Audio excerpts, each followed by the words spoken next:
안녕하세요. 사연에 빠지다의 DJ 민영입니다. 오늘 사연자님은 정신없이 팍팍한 현실에 치여 살다가 잊고 있었던 과거를 다시금 떠올리게 하는 사건이 있었다는데요. 과연 어떤 사연인지 들어보시겠습니다. 오늘도 두 가지 사연 준비되어 있는데요. 끝까지 들어주실 거죠? 그럼 오늘의 사연 바로 시작해 볼게요. 구독과 좋아요 잊지 말고 꾹 눌러주세요. 안녕하세요. 저는 50대 여자입니다. 어느새 제 나이가 벌써 반백살이네요. 저는 이 나이 정도 되면 아이들 다 키우고 남편이랑 편안하게 안정적인 가정을 꾸리고 살 줄 알았어요. 그런데 현실은 그렇지가 않네요.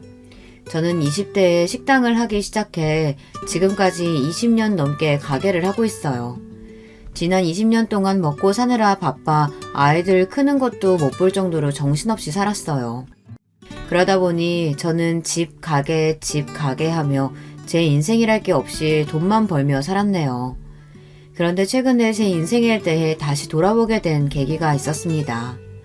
저는 20대에 식당을 하기 시작했는데요.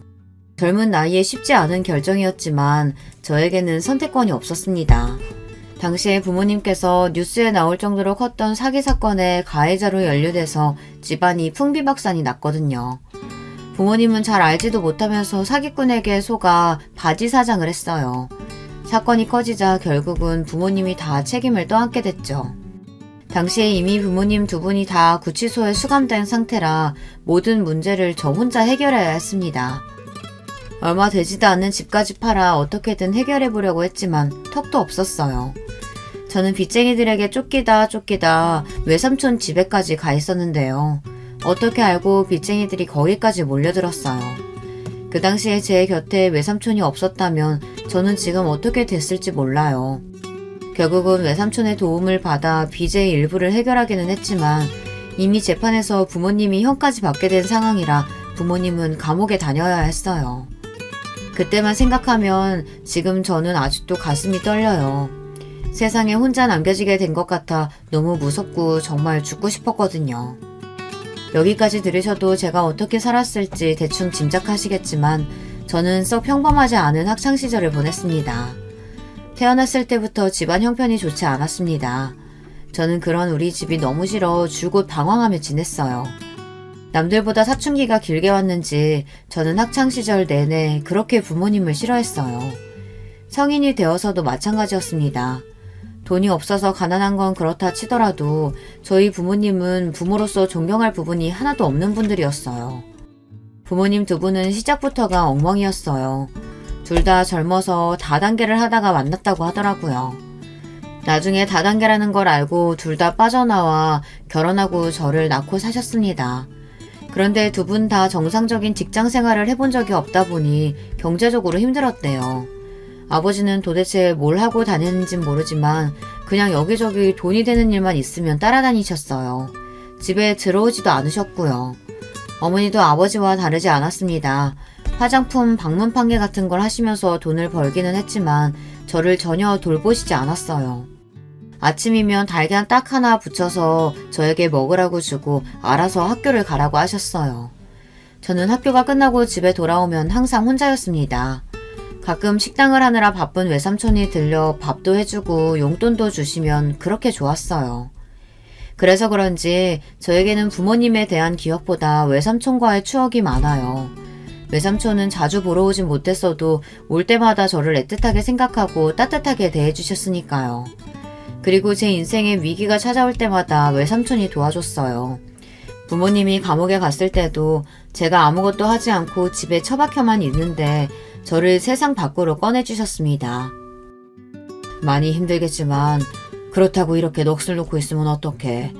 사람이라는 게 다 먹고 살자면 사는 건데 일어나. 먹고 살려면 일을 해야지. 내가 이제 와서 무슨 일을 해요. 사기꾼 부모한테서 크네. 나 같은 애 누가 써주겠어요. 어허, 이놈 봐라. 누가 써주긴 누가 써줘. 내가 써주지. 삼촌이 어엿한 식당 사장인데 우리 조카가 할 일이 없겠어? 내일부터 가게로 나와. 삼촌이 다 가르쳐 줄 테니까. 그 코딱지만한 가게에 내가 할 일이 뭐가 있어요. 삼촌 혼자 먹고 살기도 힘들면서. 됐으니까 그냥 가세요. 당시에 저는 삐뚤어져도 한참 삐뚤어져 있었습니다. 외삼촌이 저를 얼마나 걱정하시는지 알면서도 말이 곱게 나오지를 않았어요. 부모 같지도 않은 부모 밑에서 자라다 보니 저는 항상 어른들의 말이 다 헛소리 같았거든요. 더군다나 그때까지는 저는 식당이고 뭐고 아무것도 생각이 없었어요. 삼촌 식당이라고 해봐야 작은 한식당이었는데 제가 거기 가서 할 일이 뭐가 있겠어요. 그래, 네 말이 맞아. 삼촌도 코딱지만한 가게 하면서 혼자 먹고 사는 게 너무 힘드니까 똑똑한 우리 조카가 삼촌 좀 도와줘라. 삼촌은 제가 필요하다는 말도 안 되는 핑계를 대며 다음날부터 매일 저를 끌고 식당에 나갔습니다. 그리고 설거지며 재료 손질이며 잠깐 쉴 틈도 없이 쉬지 않고 일을 시켰어요. 지금 와서 생각해보면 제가 집에 처박혀 아무것도 안 하고 폐인처럼 있으니 외삼촌은 정신없이 뭐라도 시키면 제가 나아질 줄 아셨던 것 같아요. 그때 이후로 제가 외삼촌의 가게를 물려받아 지금까지 한식당을 운영하고 있으니 어쩌면 그때 삼촌의 판단이 옳았는지도 모르겠어요. 제가 워낙 머리가 좋아서 뭐든 잘하는 사람이긴 해요. 그런데 생각보다 식당 운영도 잘했습니다. 삼촌을 쫓아다니며 음식이든 가게 운영이든 닥치는 대로 배우면서 저는 삼촌을 도와 가게를 키웠습니다. 덕분에 제가 삼촌 가게에 들어온 지 채 3년도 되지 않아 원래 가게 규모의 10배가 넘는 정도의 큰 가게로 식당을 옮겼어요. 아예 저와 삼촌은 외곽에서 가게를 옮겨 고급 한정식집을 차렸습니다. 전혀 사업이든 음식이든 관심도 없었던 제가 가게가 술술 풀리니 나름 저도 재밌더군요. 물론 하루도 쉬지 못하고 정신없이 살기도 했어요. 제가 뭘 하나를 하면 아주 지독하게 파는 성격이거든요. 삼촌과 식당을 하면서 지금의 남편도 만났어요. 남편과 시댁 식구들이 식당 단골 손님이거든요. 특히나 시아버지께서 저희 가게 박대구이를 너무 좋아하셔서 한 달이면 4-5번씩 가게에 오셨어요. 심지어 남편은 평소에도 퇴근길에 가게에 자주 들러 아버지를 드리겠다고 박대구이를 포장하기도 했습니다. 그러다 보니 자연스레 남편과 가까워지며 연애도 하고 결혼까지 하게 됐습니다. 남편과 시댁 식구들은 모두 좋은 분들이에요. 저희 친정 이야기를 듣고도 편견 없이 저를 받아주셨습니다. 사실 시부모님을 뵙기 전에 긴장했거든요. 결혼이라는 게 남자 여자 둘이 좋아서 하는 거긴 하지만 양가가 다 같이 가족이 되는 일이잖아요. 평생 저도 부모님이 내 부모라는 게 창피하고 싫어서 어떻게든 도망가고 싶기만 했는데 생판 모르는 남편과 시부모님 앞에 저희 부모님을 소개한다는 게 너무도 싫었습니다. 아니나 달라요. 부모님은 부끄러운 줄도 모르고 시부모님들을 뵙자마자 자기들 살아온 이야기를 해대면서 억울하게 감옥에 가게 된 이야기까지 했습니다. 아니 글쎄 사람 사는 게 이게 다 팔자대로 흘러가기만 하는 게 아니더라고요. 나도 어릴 때는 부자 부모 밑에서 공주처럼 자라서 고생이라고는 모르고 살았는데 하필이면 남편이라는 인간을 어디서 이런 개뼈다구 같은 사람을 만나서 아휴 내 인생까지 싸잡아서 같이 꼬이는 거 순식간이더라고요. 어머니는 도대체 뭐가 재밌는지 푼수처럼 웃어대며 시부모님 앞에서 아버지 욕까지 해댔어요. 거기서 끝이 아니었습니다. 어머니의 말을 듣고 가만히 계실 아버지가 아니었어요. 이 옆에 내가 말하는 꼬락서니 봐. 나도 너 같은 여자 안 만났으면 지금 이 모양 이 꼴로 살지는 않았어. 저희 친정 부모님은 감옥에 다녀오고 나서도 정신을 못 차렸어요. 오히려 자신들이 억울하게 누명을 쓰고 감옥에 다녀왔다는 사실에 분노하며 그전보다 더 엉망으로 살았습니다. 수준이 얼마나 낮은지 그 와중에 감옥에서 만난 사람들과 어울려 다니며 매일 크고 작은 사고를 치는 바람에 저와 외삼촌이 그 뒤치다꺼리를 다 해야 했습니다. 말이 뒤치다꺼리지 사고 치고 다니는 수습을 해주는 것도 자꾸 반복되니 저나 삼촌이나 너무 힘들었어요. 그런데 이제는 제 결혼까지 파투내려고 하니 기가 막히더군요. 이 자리가 지금 어떤 자리인 줄 알고 그런 쓸데없는 소리를 하고 있어.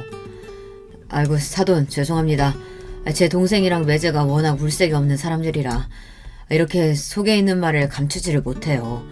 제가 대신 사과드릴 테니 너그럽게 좀 이해해 주세요.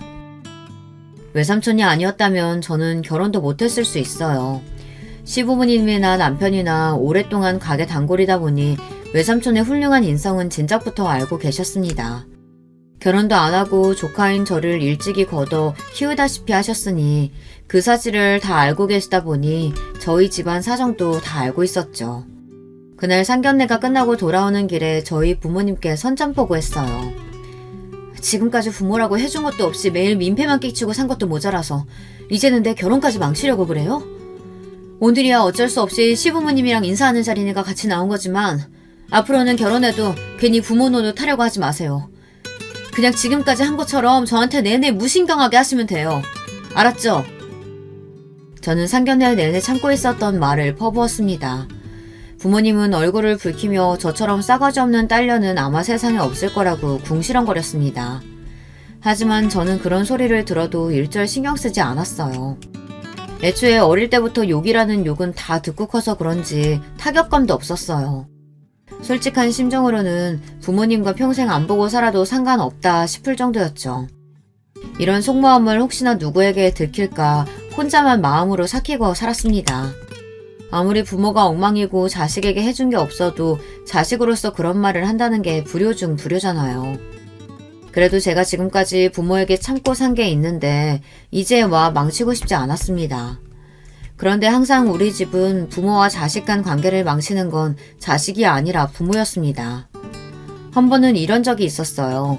결혼하고 얼마 뒤 갑자기 연락도 없이 부모님이 우르르 사람들을 데리고 식당에 온 적이 있습니다. 저는 부모님의 등장에 이미 심기가 뒤틀려서 상종하고 싶지도 않았습니다. 그런데 착한 삼촌은 어느새 부모님에게 가서 웬일이냐고 안부를 묻고 부모님이 데려온 손님들에게 인사까지 하고 있더라고요. 저는 답답했지만 끼고 싶지 않아 멀리서 부모님을 지켜보기만 했습니다. 그런데 역시나 사람은 변하지를 않습니다. 데리고 온 사람들도 다들 뭐라는 사람들인지 하나같이 사기꾼들 같았어요.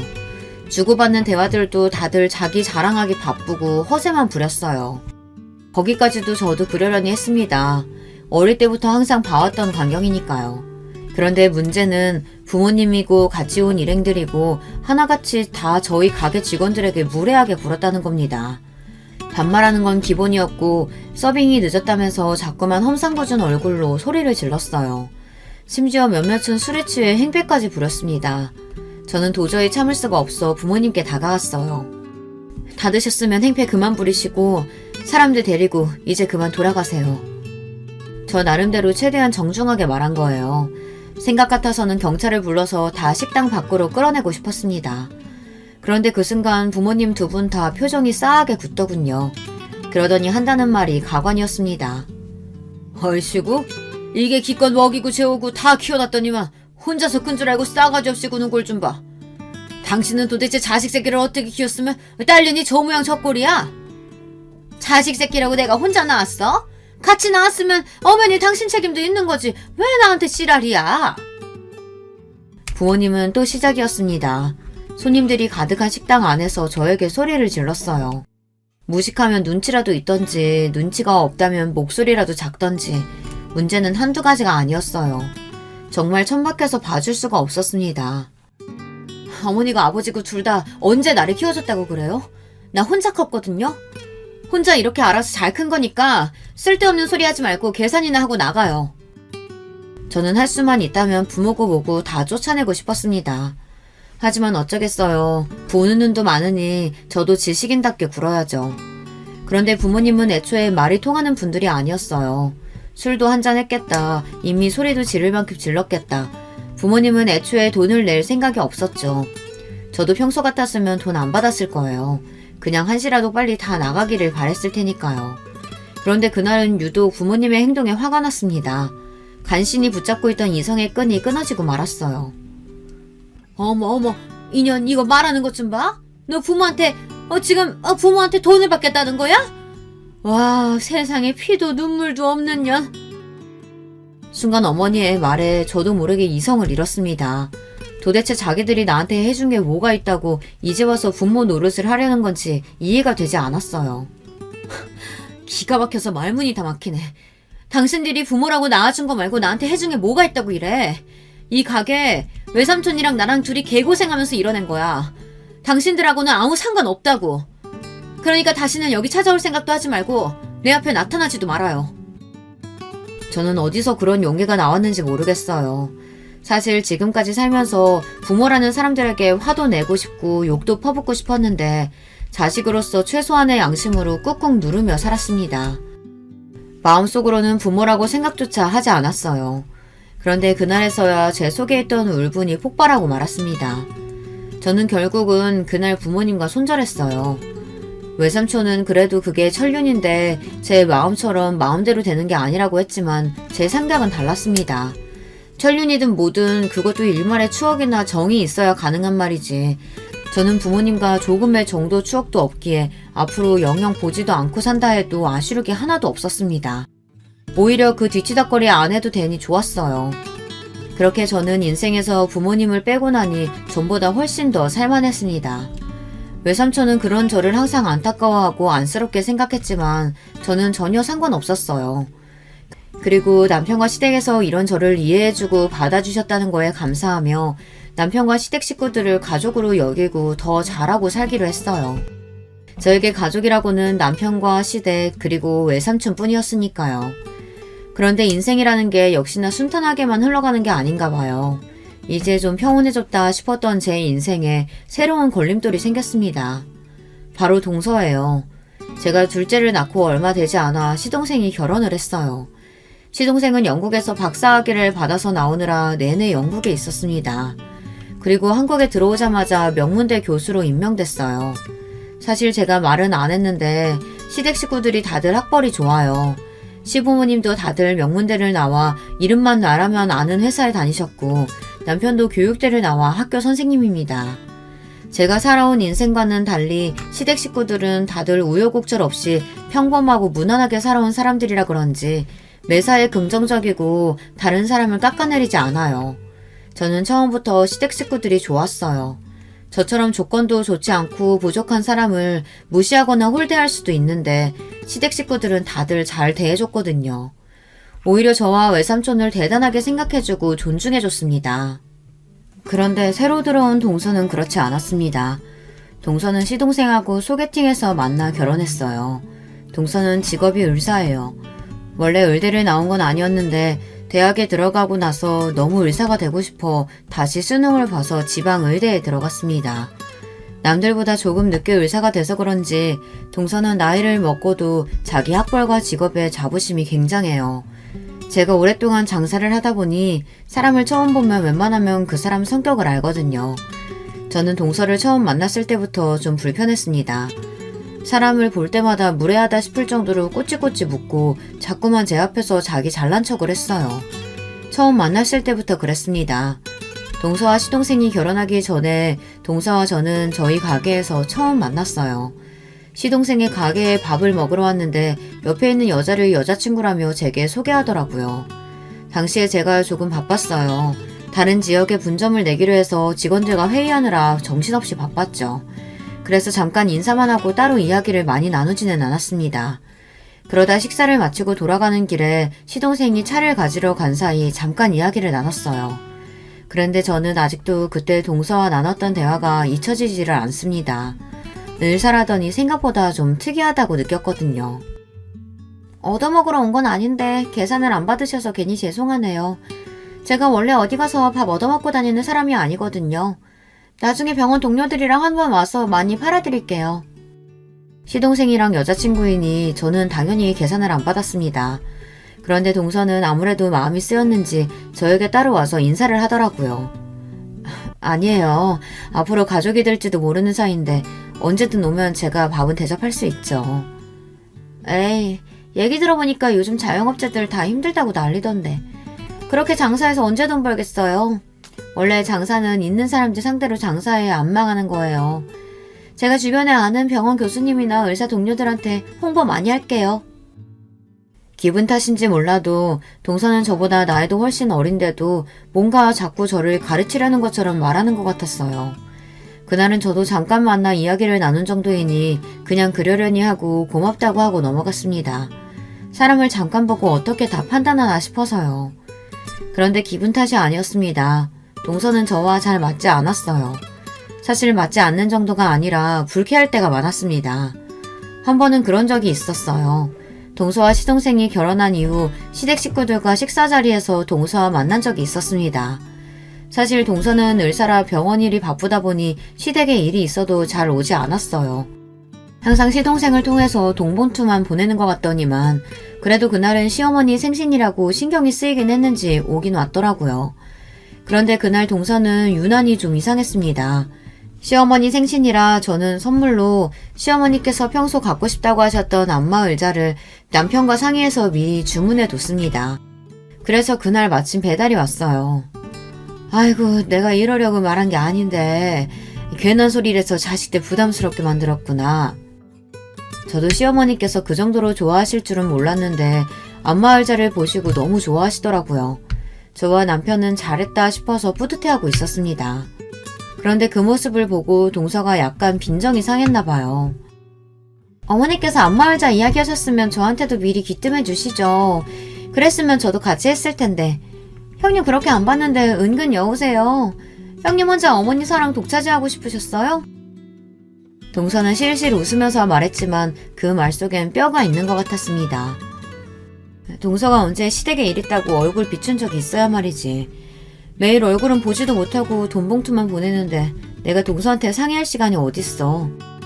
저도 어디 가서 당하는 성격은 아니에요. 더군다나 동서처럼 평생 공부만 한 사람한테 질 이유가 없었습니다. 저는 제 할 말만 하고 자리에서 일어나 주방으로 갔습니다. 그런데 동서는 아직 말이 안 끝났는지 자꾸만 제 뒤를 졸졸 쫓아오더니만 일은 안 돕고 자꾸 쓸데없는 말만 걸었어요. 맞다 형님. 저는 몰랐었는데 형님이 하는 식당 외삼촌한테 물려받으신 거라면서요? 와 대박. 형님 그렇게 안 봤는데 금수저셨나봐요.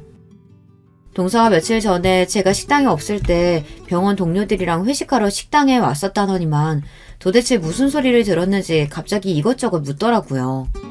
그거야 그렇다 치고 아무리 궁금해도 동서가 저더러 금수저니 어쩌니 하는데 그 소리는 좀 듣기 거북했습니다. 물려받은 건 아니고 외삼촌이 식당을 원래 하고 계셨었는데 내가 일 좀 배우러 들어갔다가 지금은 아예 외삼촌이랑 같이 운영하고 있어. 저는 애써 웃으며 대답했습니다. 동서가 원래 눈치가 좀 없고 궁금한 게 있으면 잘 넘어가지 못하는 사람이라는 건 결혼하고 몇 년 동안 겪으면서 대충 알고 있었거든요.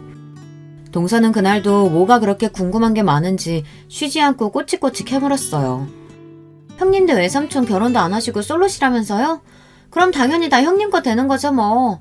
거기다가 외삼촌이 할 때 작은 식당이었는데 형님이 들어가고 나서 식당이 그렇게 유명해진 거라면서요.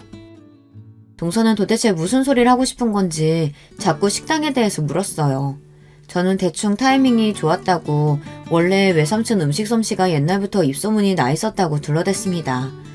그러자 동서가 대뜸 제게 하는 말이 경영학과를 나왔답니다. 제가 장사에 일가경이 있는 게 그런 것 같다고요.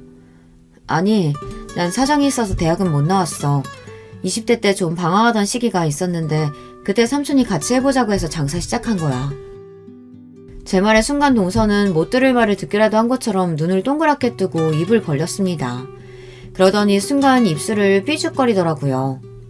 어머, 그럼 형님이 요즘 그 귀하다는 고졸이세요? 와 대박. 저 사회 나와서 고졸은 처음 봐요. 요즘은 개나 소나 다 가는 게 대학인데 왜 못 갔어요? 순간 저도 모르게 미간이 구겨졌습니다. 그제야 동서와 이야기를 하다 보면 왜 자꾸 불편한 기분이 드는지 알겠더군요. 동서는 상대방 기분 같은 건 전혀 신경 쓰지 않고 자기 하고 싶은 말만 하는 성격이었어요. 동서는 눈치도 없이 도대체 뭐가 재미있는지 자기 혼자 껄껄 웃었습니다. 저더러 귀하디 귀한 고졸이라면서 신기하다네요.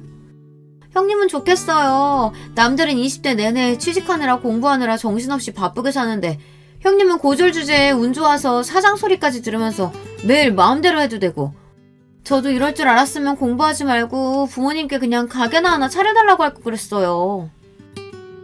명색이 의사라는 사람이 어쩜 저렇게 꼬여도 단단히 꼬였나 싶었어요. 동서는 아무래도 제가 마음에 들지 않는지 말을 빙빙 돌리며 깐족거렸죠. 저는 이러다가 동서랑 괜히 감정 싸움이라도 하게 될 것 같아 대충 말을 돌렸습니다. 동서가 공부만 해서 뭘 모르나 본데 장사라는 게 쉬운 일이 아니야. 그냥 직장 생활하며 월급 받는 게 제일 좋은 거야. 제 말에 동서는 아직 할 말이 많이 남았는지 입술을 삐죽였지만 제가 얼른 자리를 피하고 나왔습니다. 동서가 들어오기 전까지 저는 시댁 식구들과 조금도 문제가 없었는데 동서가 들어오고 나서 자꾸만 티격태격 문제가 생기니 저도 만날 때마다 신경이 예민해지고 곤두서더라고요. 그런데 동서는 항상 그런 식이었어요. 별일 아닌 일도 별일을 만드는 이상한 재주가 있었습니다.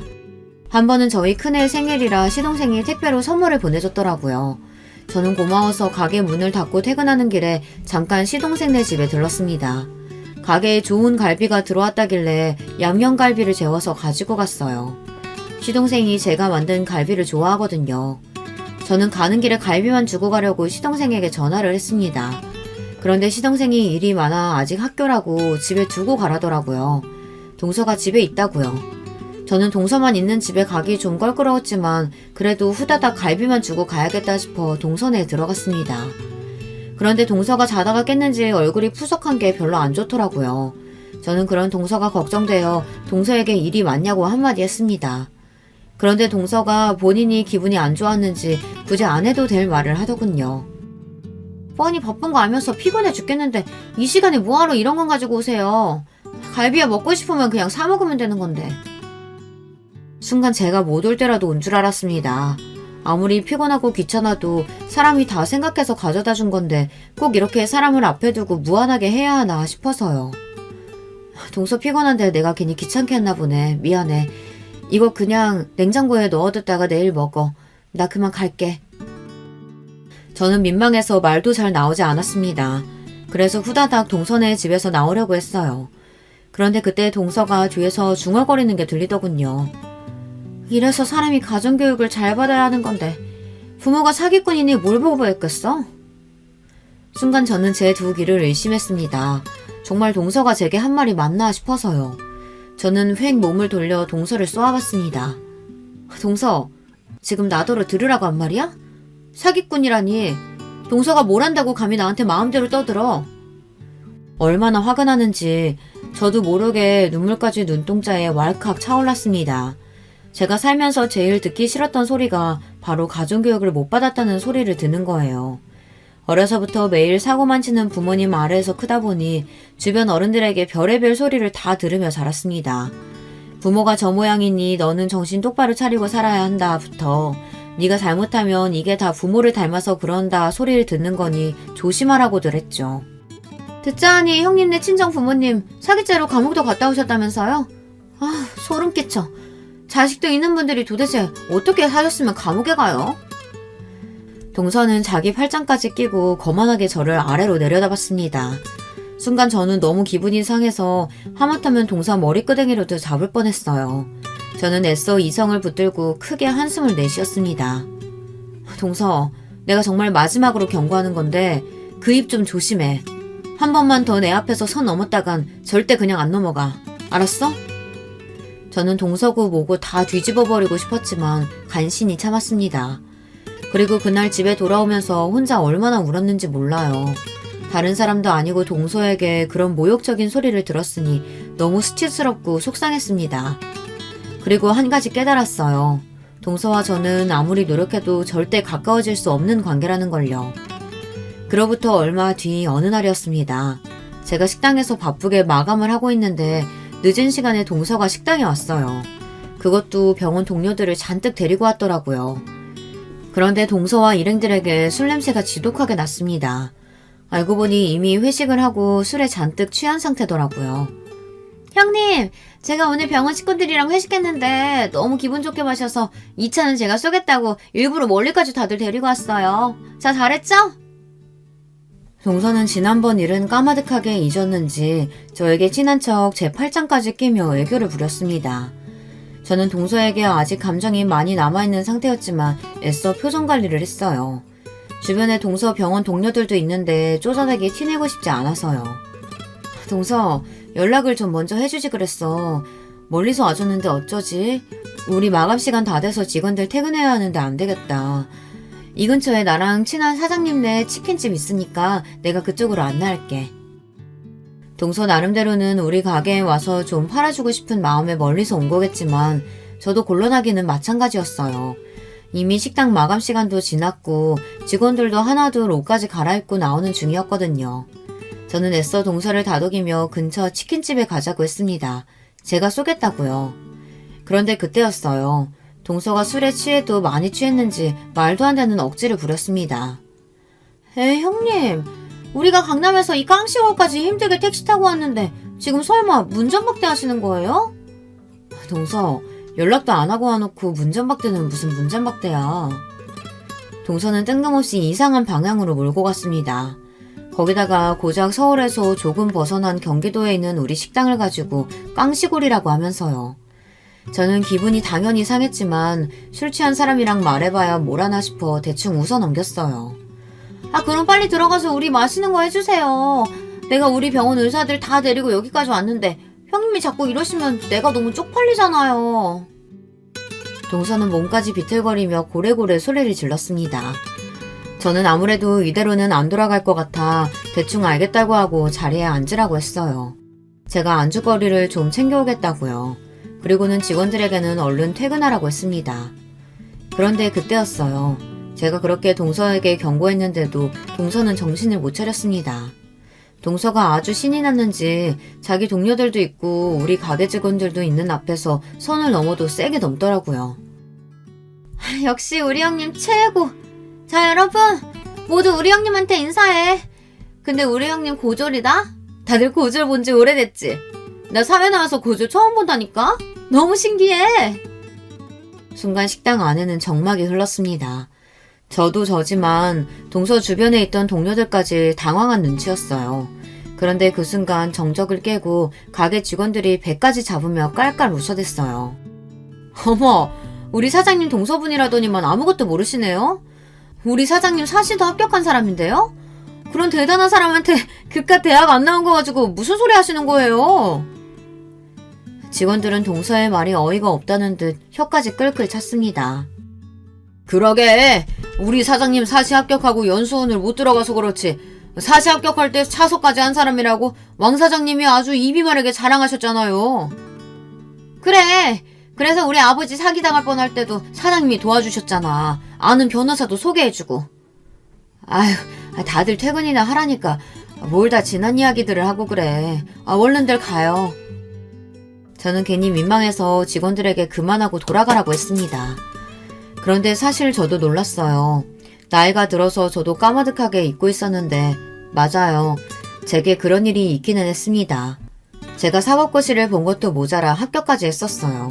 그것도 전체 차석으로 말이죠. 저도 그때 기억이 까마득한 게 벌써 20년도 넘은 일이네요. 아니 형님, 이게 다 무슨 소리예요? 아휴, 너무 놀라서 술이 다 깨네. 동서는 이게 다 무슨 소리냐면서 눈을 동그랗게 떴습니다. 그러더니 술이 다 깼는지 제게 바짝 다가왔어요. 어머, 동서는 몰랐구나. 내가 고졸인 건 맞는데 사실 사시 출신이야. 차석한 것도 사실이고. 저는 최대한 가슴을 펴고 당당하게 말했습니다. 이런 기분을 느껴보는 것도 얼마만인지 모르겠어요. 사실 사법고시 합격했다고 해도 제가 지금 당장 변호사도 검사도 아닌데 괜히 우쭐거리며 말할 일이 아니라고 생각하다 보니 지금까지 사람들 앞에서 제가 사법고시 합격했다는 말을 내세워 본 적이 없었어요. 하지만 외삼촌은 그런 저를 언제나 자랑스럽게 여기셔서 보는 사람마다 자랑하고 다녔습니다. 얘가 사법고시 차서까지 하는데 내가 사정사정해서 나랑 가게 일 도와주는 거라니까. 내가 우리 조카한테는 진빚이 많아서 해달라는 건 뭐든 다 해줄 수 있어. 머리 좀 믿고 대학도 안 나와서 사법고시 좀 본 게 뭐가 그렇게 대단한 일이라고 외삼촌은 저를 대단하게 여기셨어요. 혹여나 부모님 때문에 제가 어디 가서 사람들에게 무시라도 당할까 어디를 가나 저를 추켜 세웠습니다. 누가 봐도 제가 외삼촌에게 받은 도움이 더 많은데도 항상 저에게 빚이 있다고 고맙다고 하셨어요. 외삼촌이 제 곁에 없었던 지난날을 생각하면 저는 끔찍하기만 해요. 저는 어릴 때부터 찢어지게 가난한 집에서 자랐습니다. 요즘 사람들이 보면 서울에 이런 집이 있다고 라고 할 정도로 말도 안 되는 낡은 집에 살았어요. 더군다나 부모님 사이가 좋지 않아 매일 얼굴만 마주치면 두 분은 싸우셨습니다. 싸우는 이유는 항상 똑같았어요. 그놈의 돈 때문이었습니다. 부모님은 싸우다가 결국은 항상 최악으로 갔어요. 눈에 보이는 물건을 바닥으로 내던진 아버지는 혼자 분에 못 이겨서 집을 나가셨습니다. 그러고 나면 어머니는 저는 신경도 안 쓰고 혼자 술을 마시며 울기만 하셨습니다. 어린 나이에 그 모습이 싫어 저는 항상 혼자 방에 들어가 책상에 앉아 공부만 했습니다. 공부하면서도 머릿속은 온통 부모님 원망으로만 가득했어요. 돈 가지고 아버지 바가지 긁는 어머니도 싫었고 어머니의 울부짖음에 책임감 없이 집을 나가버리는 아버지도 싫었습니다. 저는 절대 부모님처럼 살고 싶지는 않았어요. 가난한 집안에서 태어난 저에게 부모님처럼 살지 않을 방법은 공부밖에 없었습니다. 공부 열심히 해서 하루라도 빨리 성공해 이 집을 탈출하고 싶었어요. 그런데 그것도 제 마음처럼 쉽지 않았습니다. 가난이라는 건 의지만 있다고 해서 쉽게 벗어날 수 없는 거더군요. 뾰족한 수가 없으면 벗어나기 힘들었어요. 제가 아무리 성적이 좋아도 부모님께서 알아주지 않으니 저에게 기회는 많지 않았습니다. 저보다 공부 못하던 애들이 고액 과외도 하고 학원도 다니다 보면 금방 저를 쫓아왔어요. 저는 부모에게 뒷받침받는 애들에게 뒤처지지 않기 위해 혼자서 부단히도 노력했습니다. 열심히 한 덕분에 선생님들의 관심을 받아 대회 추천도 많이 받았어요. 그런데 그러면 뭘 하겠어요. 부모님께서 전혀 제 학교 생활에 관심이 없으신걸요. 한 번은 그런 적이 있었어요. 담임 선생님이 수학 경시대회에 나가보라고 추천서를 써주셨습니다. 그런데 대회에 나가려면 부모님의 도움이 필요했어요. 다른 지역에서 하는 대회라 부모님이 데리고 가줘야 하기도 했고 참가비도 조금 있었습니다. 그런데 저희 부모님은 그마저도 아깝다고 경시대회에 나가지 말라고 했어요. 평일에 학교까지 빠지고 경시대회는 무슨 경시대회 나간다 그래. 그리고 거기까지 가려면 차비에 밥값에 움직이면 다 돈인데 우리 집에 그럴 돈이 어딨어. 그냥 넌 못 나간다고 하고 다른 애들이나 나가라고 해. 세상에 이런 부모가 또 있을까요? 남들은 나가고 싶어도 못 나가는 대회를 담임 추천서까지 받아서 나갈 수 있는데도 그까지 비용이 아까워서 저희 부모님은 나가지 말라네요. 저는 그때 태어나 처음으로 가장 큰 절망감을 느꼈던 것 같아요. 어린 마음에 내가 아무리 노력해도 열심히 해도 소용없구나 싶었죠. 그런데 그때 마침 집에 놀러와 있던 외삼촌이 저와 어머니가 하는 대화를 듣고 어이가 없다는 듯 어머니를 나무라셨어요. 야, 너 지금 그게 무슨 소리야? 애가 공부를 얼마나 잘하면 학교에서 선생님이 추천서까지 써줬는데 그 대회를 안 나간다는 게 말이 돼? 지영아, 삼촌이 비용 줄 테니까 무조건 나가. 무조건. 그때 외삼촌이 아니었다면 저는 아마 모든 걸 다 포기했을지도 몰라요. 그래도 외삼촌이 제 편을 들어주신 덕분에 저는 기운을 차렸습니다. 그리고 외삼촌은 정말로 수학 경시대회에 나가라고 그때 돈 50만 원을 선뜻 어머니에게 주셨어요. 이 돈 우리 지영이 대회 나가는 데 쓰라고 주는 거니까 절대 다른 데 쓰지 말고 무조건 지영이 데리고 대회 나가. 알았지? 아유, 결혼도 안 한 오빠 있으니까 이런 게 좋네. 조카 용돈도 주고. 외삼촌은 고등학교를 졸업하고 일찍이 식당에서 일하며 기술을 배웠어요. 그러고는 평생 독신으로 사셨습니다. 삼촌은 본인은 공부를 못했지만 공부를 잘하는 사람들을 보면 언제나 부러웠대요. 그래서 제가 포기하지 말고 잘 됐으면 하는 마음으로 많이 도와주셨습니다. 우리 집에서 이런 머리가 나오기 힘든데 삼촌이 우리 하나뿐인 조카 팍팍 밀어줘야지. 앞으로 공부하다가 필요한 거 있으면 언제든 삼촌한테 말해. 그전까지 외삼촌은 장남이 장가를 안 갔다는 이유만으로 집에서 골칫덩이 취급을 받았었는데 저에게는 달랐습니다. 그 순간 저에게는 영웅이나 다름없었어요. 외삼촌은 그때부터 저의 영원한 지원자가 되어주셨습니다. 사실 저는 대학에도 합격했었어요. 법대는 아니었지만 성균관대에 합격이 된 상태였어요. 부모님은 먹고 죽을래도 돈이 없다면서 대학을 포기하라고 했어요. 아니면 장학금 주는 대학으로 가라고 했습니다. 그때의 절망감은 말로 다 못합니다. 매일 밤 이불을 뒤집어 쓰고 혼자 울었어요.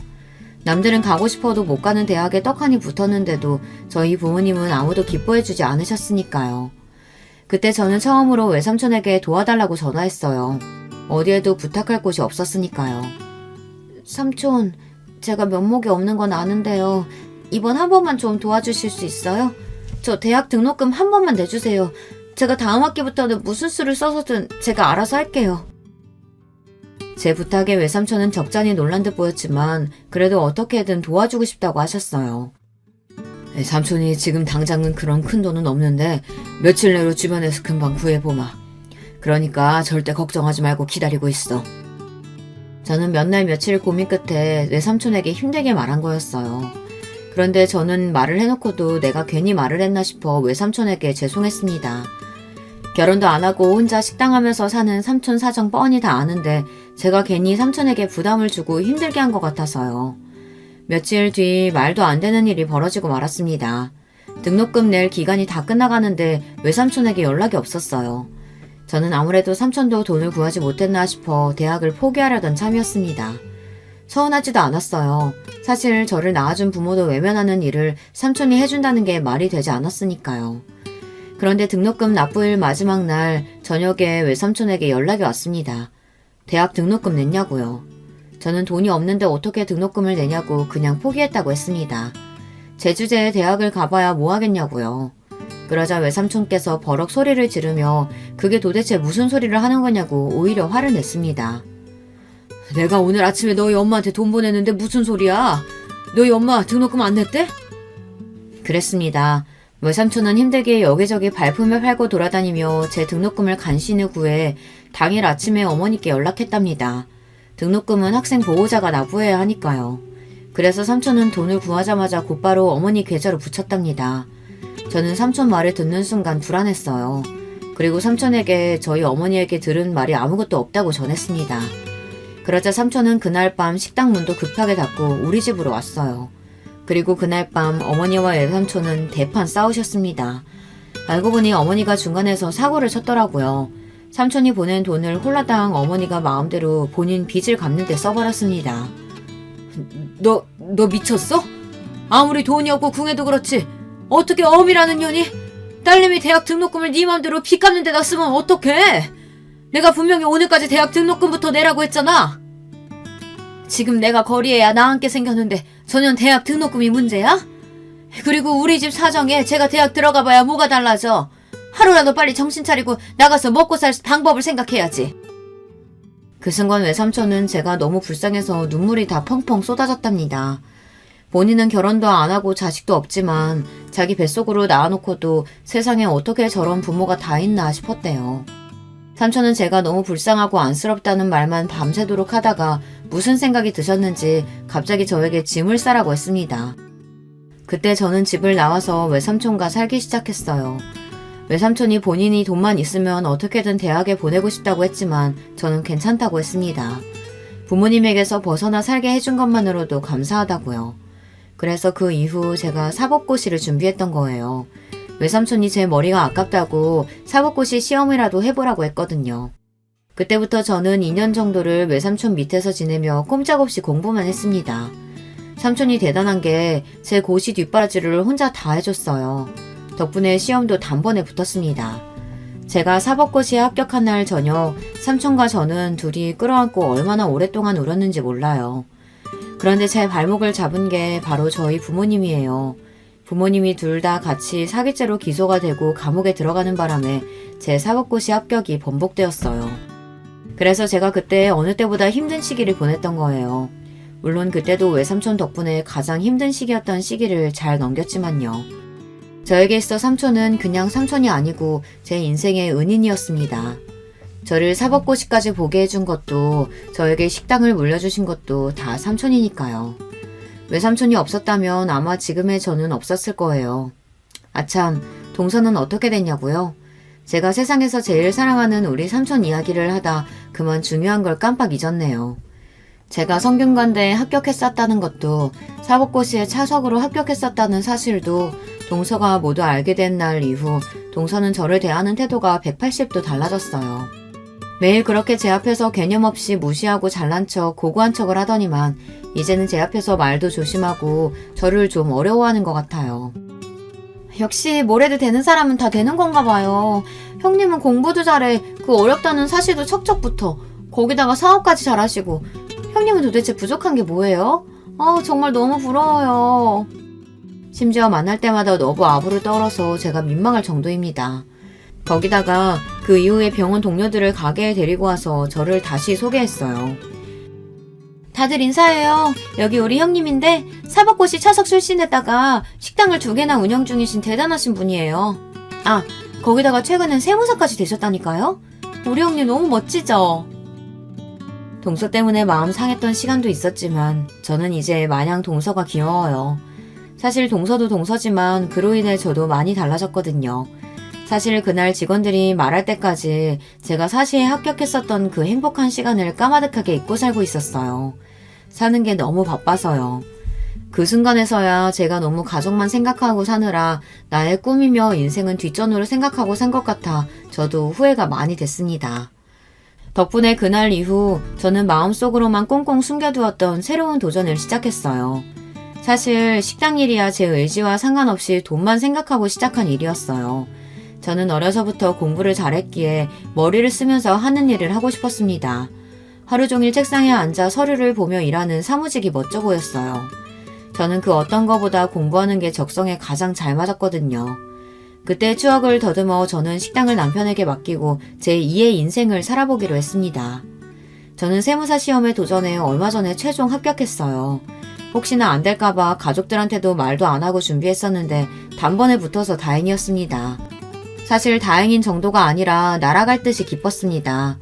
이 나이에 뭔가 도전해서 이뤄냈다는 게 스스로 너무 뜻깊었어요.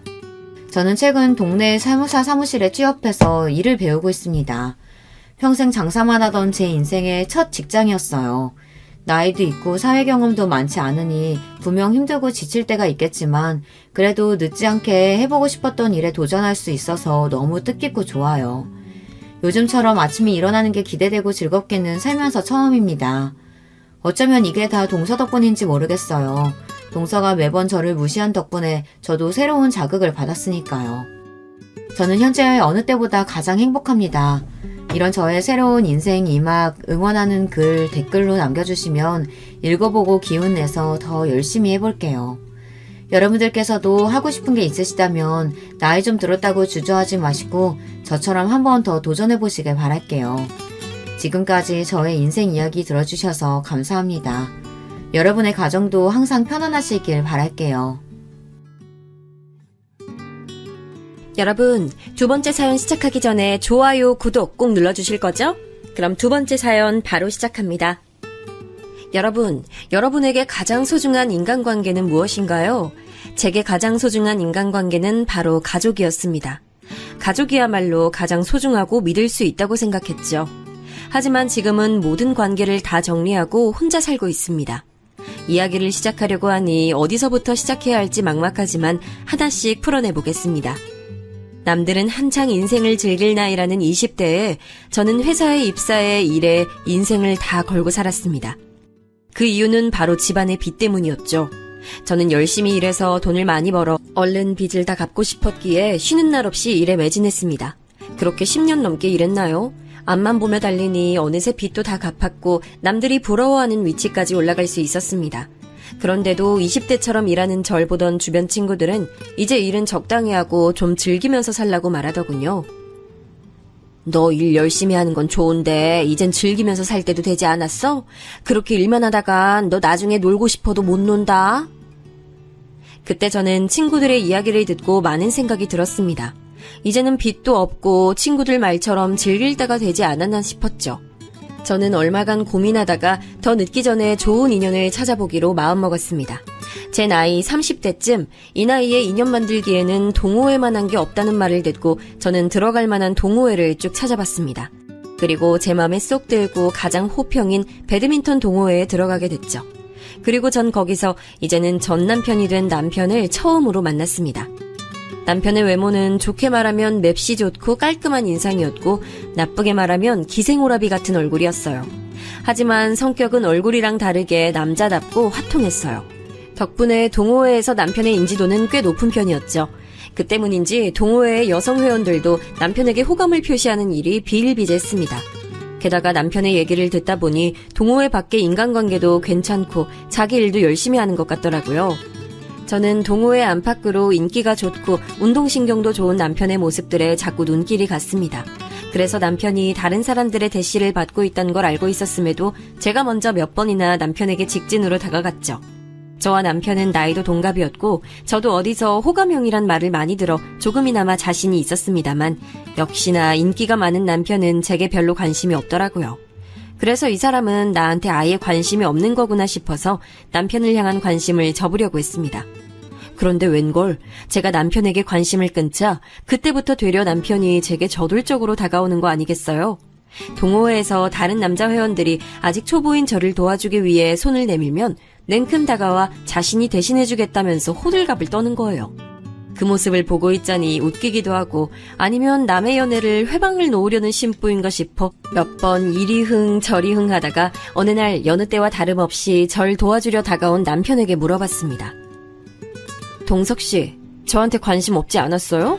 근데 왜 자꾸 저 도와줘요? 맞아요.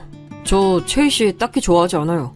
그런데 채희 씨 손을 다른 남자가 잡는 걸 보면 참을 수가 없어서 자꾸 돕게 되네요. 잡아둔 물고기가 빠져나가려고 하니까 급해진 게 아니고요. 듣고 보니 괘씸한 심보다 싶어 던진 농담에 남편 얼굴이 어찌나 빨개지던지요. 남편은 새빨갛게 붉어진 얼굴로 그런 게 아니라고 하더라고요. 아니긴 뭐가 아니냐고 티격태격하다가 남편 쪽에서 먼저 사실 절 좋아한다고 고백하더군요. 처음에 제가 먼저 대시했을 때 그렇게 다 거절해놓고 괘씸하긴 했는데 저도 좋아하는 마음이 있어서 그랬는지 그게 딱히 밉게 느껴지진 않더라고요. 그날의 대화를 계기로 저는 남편과 쭉 사귀게 됐습니다.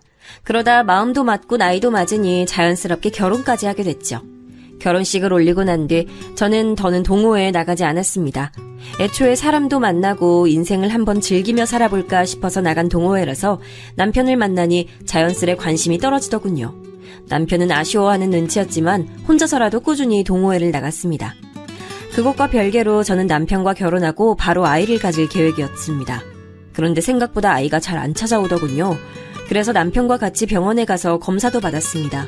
그런데 검사 결과가 좋지 않았어요. 제가 젊은 시절에 일하면서 몸을 많이 혹사해서 호르몬 불균형이 심하다고 하더군요. 의사 선생님께서는 제가 난임 수준까진 아니지만 임신을 위해선 몸 관리가 필요하다고 하셨죠. 결국 저는 몸조리를 위한 약을 처방받고 회사도 그만두기로 했습니다. 남편도 제게 자기 가게 수익으로 우리 둘 다 걱정 없이 먹고 살 수 있으니 이참에 푹 쉬면서 건강관리에 힘쓰라고 했죠. 몸관리를 시작하면서 저는 집에 혼자 있는 시간이 많아졌는데 그때 좀 쓸쓸하고 외로웠습니다. 매일 일에 매진하며 시간을 보낸 터라 일을 안 하니 혼자 있는 시간이 어색하기도 했어요. 그렇다고 친구들을 만날 수도 없었습니다. 제 나이대의 친구들은 다 가정이 있고 아이도 키우고 있어서 시도 때도 없이 만나자고 조르기 어려웠습니다. 부모님께서 가까이 살고 계셨다면 혼자라도 자주 찾아갔을 텐데 저랑 남편이랑 사는 곳이 친정이랑 극과 극이라 너무 멀어서 자주 가기도 어려웠죠. 그때 사무치는 외로움에서 저를 끌어내준 게 동서들이었어요. 남편에게는 2명의 남동생이 있었는데 둘 다 남편보다 먼저 결혼을 했습니다. 그래서 제가 결혼할 때 저에겐 이미 2명의 동서가 있었죠. 처음엔 동서들이 어색했습니다. 왜냐면 저랑 성격이 많이 달랐기 때문이에요. 저는 남에게 먼저 말 걸고 치대는 성격이 아닌데 둘째 동서는 굉장히 활발하고 웃음도 예쁘고 타인에게 먼저 스스럼 없이 다가가는 성격이었습니다. 셋째 동서는 둘째 동서에 비해서는 차분했지만 그래도 밝은 성격에 이야기하는 걸 좋아하는 성격이었고요. 시부모님께선 싹싹한 둘째 동서를 좋아했고 굉장히 믿고 계신 것 같았습니다. 결혼 후 시어머니께서는 집안일은 둘째에게 들으라고 말씀하시기도 했습니다. 둘째가 집안도 잘 챙기고 어른들에게도 참 잘한다고 하시면서요. 남편도 둘째 동서가 부모님께 참 잘한다고 하면서 칭찬을 해서 조금 기분이 이상했지만 그만큼 좋은 사람이구나 생각했습니다. 그래서 몸 관리를 하면서 외로움을 느낄 때마다 동서들과 많은 시간을 같이 보냈습니다. 그 시간을 통해 동서들과 더 가까워졌고 집안 이야기도 많이 들을 수 있었죠. 하지만 열심히 몸 관리하고 노력해도 임신은 잘 안 됐습니다. 그러던 어느 날 동호회에 나갔던 남편이 사고로 다리가 부러지는 일이 생겼어요. 그래서 몸 관리를 하던 저는 병원 가는 것도 멈추고 남편 대신 가게를 관리해야 했습니다. 남편의 가게는 성수기와 비수기의 차이가 커서 일이 많을 때는 아주 많은 편이었어요. 하필이면 남편이 사고가 난 시기는 성수기였고요. 그래서 제가 남편의 병수발을 들기가 어려웠어요. 어떻게 하나 고민하던 그때 둘째 동서가 자신이 먼저 도와주겠다고 나서는 겁니다. 저는 걱정이 됐죠. 병수발이라는 게 원래 힘들잖아요. 그래서 몇 번이고 둘째 동서에게 괜찮냐고 물어봤습니다. 동서, 괜찮겠어? 병수발이라는 거 힘든 일인데. 그리고 집에서 기다리고 계실 서방님에게도 미안한 일이잖아. 형님, 괜찮아요. 이럴 때 서로 돕고 사는 거죠. 남편한텐 제가 잘 말해둘게요. 자기 형 일인데 그이가 이해해주지 못할 리 없잖아요. 싹싹하게 대답하는 둘째 동서가 전 참 고맙더라고요. 둘째 동서는 제가 가게에 나가 있으면 하루 한 번 정도 와서 집안 청소도 해주고 반찬도 만들어 놓고 남편을 챙겨줬습니다. 가게가 바쁜 시기라 육체적으로 굉장히 고단한 시기였는데 그래도 동서가 집안일을 도와준 덕분에 잘 버틸 수 있었던 것 같아요. 그때는 앞으로 일어날 일도 모른 채 둘째 동서한테 정말 고마워하고 그랬습니다. 그 시기에 동서는 때때로 제가 퇴근할 때까지 집에서 기다리곤 했습니다. 그럼 전 퇴근하면서 야식 하나 포장해 와서 풀어놓고 남편과 동서랑 같이 맥주 한 잔씩 하면서 이야기를 하곤 했어요. 그러면 하루의 피로가 싹 풀리면서 행복이 밀려오는 걸 느낄 수 있었어요. 저는 평생 이런 행복이 쭉 이어질 줄 알았습니다. 그러던 어느 날 생각지도 못한 불행한 일이 생겼습니다. 셋째 서방님께서 갑작스럽게 돌아가신 겁니다. 병명은 급성 심근경색이었어요. 평소 살집은 조금 있었지만 뼈도 굵고 근육도 잘 잡혀 보였던 건강한 서방님이라 어떻게 하루아침에 이런 일이 생길 수 있는지 믿기지 않았습니다. 셋째 동서가 해준 말로는 서방님께서 몇 날 며칠 야근을 하다가 돌아온 날 너무 피곤하다고 말하고 자리에 누웠을 뿐인데 다음날 아무리 깨워도 일어나지 않아 서방님이 세상을 떠난 걸 알게 됐다고 하더라고요. 사인을 판단해준 의사의 말로는 과로해서 심장에 무리가 간 거라고 하던데 어찌나 무섭던지요.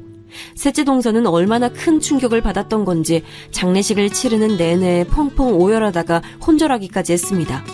셋째 동서의 아이들은 제 엄마가 그러는 모습을 보며 따라 울다가 잠들기도 했죠. 그렇게 우리 가족은 둘째 서방님을 상주로 세워 어찌어찌 무사히 장례식을 끝마쳤습니다. 그런데 장례식을 마치고 나니 보이지 않았던 현실적인 문제가 보이기 시작하더라고요. 셋째 동서에는 아이가 셋이었는데 첫째가 아직 초등학교에 다니고 있고 막내는 이제 막 걸음마를 뗀 나이였습니다.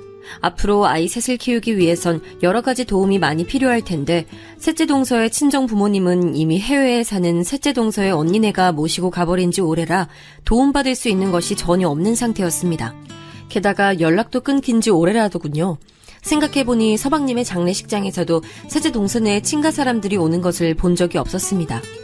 셋째 동서의 말을 들어보니 의탁할 만한 다른 친척들도 없는 가정 환경에서 아이들 학교랑 장례를 어떻게 챙겨야 할지 그리고 이제 어떻게 살아야 하는지 고민이 많아 보였습니다. 듣고 있던 제가 다 막막해질 정도였죠. 그래서 장례식을 끝마친 이후에 저는 억지로 시간을 내서라도 둘째 동서랑 같이 자주 셋째 동서를 찾아갔습니다. 그때마다 셋째 동서가 힘없이 저와 둘째 동서를 맞이해주는 걸 볼 때마다 마음이 짠해지더라고요. 어느 날 기운을 내라고 말을 하니 셋째 동서가 장례식 이후부터 꾹 닫고 있던 입을 열고 속풀이를 하더군요. 네, 힘내야죠. 그래야 하는데 형님, 저 너무 힘들어서 주택대출 이자도 내야 하고 아이들한테 들어가는 돈도 만만치 않은데 너무 막막해요. 지금 저축해둔 거랑 적금해둔 거 전부 깨서 다 쓰고 있는데 언제까지 버틸 수 있을지도 모르겠고 게다가 경력이 단절돼서 취직도 잘 안 돼요. 저 이제 어떡하죠, 형님? 저는 동서의 말을 듣고 남일 같지 않아서 너무 가슴이 아팠습니다.